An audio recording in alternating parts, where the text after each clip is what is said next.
বাংলাদেশের পক্ষে আমরা কাজ করে যাচ্ছি।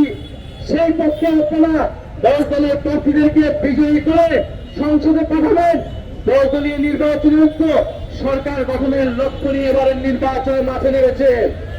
আমরা মনে করছি বাংলাদেশে গণঅভ্যুত্থান পরে যে নির্বাচন, 16 বছর ফ্যাসিবাদী ব্যবস্থার পরে যে নতুন নির্বাচন, যেই নতুন বন্দোবস্ত প্রতিষ্ঠার জন্য, যেই গণতন্ত্র প্রতিষ্ঠার জন্য, ইনসাফ প্রতিষ্ঠার জন্য এই নির্বাচনকে সফল করতে হলে, এই নির্বাচনের মাধ্যমে বাংলাদেশকে এগিয়ে নিয়ে যেতে হলে দলদলীয় নির্বাচনী ঐক্যকে বিজয়ী করা ছাড়া কোনো বিকল্প নেই। প্রিয় সংগ্রামী বন্ধুগণ, বাংলাদেশে আমরা গণ অভ্যুত্থান করেছি, হাজারো মানুষ শহীদ হয়েছে, রক্ত দিয়েছে। এই বার্তা হাজারো রংপুর এলাকায় ছাত্র জনতা রক্ত দিয়ে, জীবন দিয়ে ফ্যাসিবাদকে প্রতিহত করেছিল।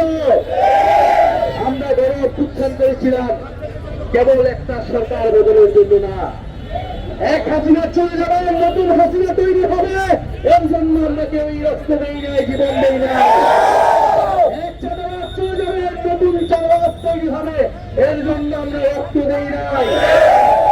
এক লুটেরা বুথ চলে যাবে, অন্য লুটেরা অন্য নীল খেলাপিরা সংসদে যাবে, এর জন্য বাংলাদেশের মানুষ জীবন দেয় না।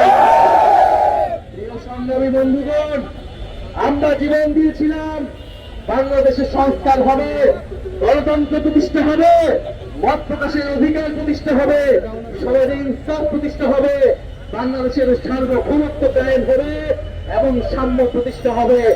এই আকাঙ্ক্ষা থেকে গণ অভ্যুত্থান হয়েছিল। আমরা সেই আকাঙ্ক্ষাকে ধারণ করে এবারের নির্বাচনে অংশগ্রহণ করছি। এবারের নির্বাচন ক্ষমতা কাঠামো পরিবর্তনের নির্বাচন, দেশ সংস্কারের নির্বাচন। সারা বাংলাদেশের ছাত্র জনতা, শ্রমিক, মহিলা আমাদের পক্ষে যেভাবে রাস্তায় নেমেছে, বাসায় বাসায় গিয়ে প্রচারণা করছে, জনজোয়ারকে ভয় পেয়ে গিয়েছে একটি দল।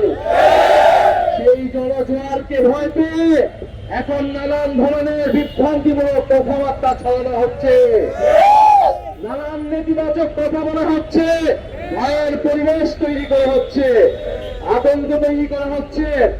আমরা খুব স্পষ্ট ভাবে বলতে চাই, এবারের নির্বাচন ভূমিদস্যুদের পরাজিত করার নির্বাচন। এবারের নির্বাচন চাঁদাবাজ, লুটেরা, ঋণ খেলাপিদের পরাজিত করার নির্বাচন। এবারের নির্বাচন জনগণের প্রকৃত প্রতিনিধিত্বকে, প্রকৃত দেশপ্রেমিকদেরকে সংসদে পাঠানোর নির্বাচন।